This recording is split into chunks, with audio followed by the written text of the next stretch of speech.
আজ আমি এই কলা ও কলা গাছের উপকারিতা, ব্যবহার ও সতর্কতা সম্পর্কে কিছু জানা অজানা তথ্য বলবো। কলার ইংরাজি নাম ব্যানানা, এর বৈজ্ঞানিক নাম মুসা প্যারাডাইসিয়াকা বা মুসা সেপিয়েন্টাম। এটি মুসাসি পরিবারের অন্তর্ভুক্ত একটি উদ্ভিদ। কলা বিভিন্ন আকৃতির ও বিভিন্ন প্রজাতির হয়ে থাকে, যেমন বর্তমান, কাঁচা কলা, সিঙ্গাপুরি, সাগর, শবরী, চম্পা, চিনি চম্পা, কবরী, অগ্নিশ্বর, মেহের সাগর, জিনাইন, রবস্টা, লাল কলা ইত্যাদি।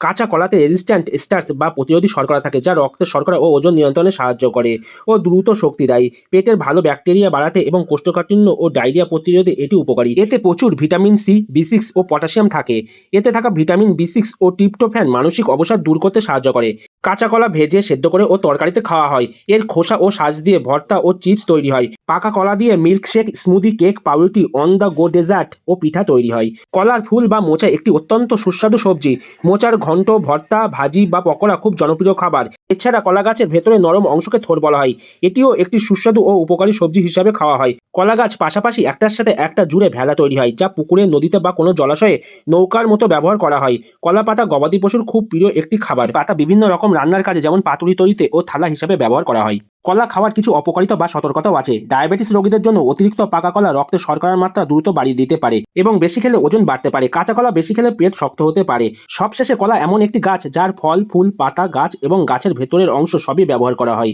হিন্দু ধর্মাবলম্বীদের কাছে এটি একটি অত্যন্ত পবিত্র গাছ, তাই সব শুভ কাজে কলা ও কলা গাছ ব্যবহার করা হয়। সবাই ভালো থাকুন, সুস্থ থাকুন। রাধে রাধে। জয় সীতারাম, জয় হনুমান।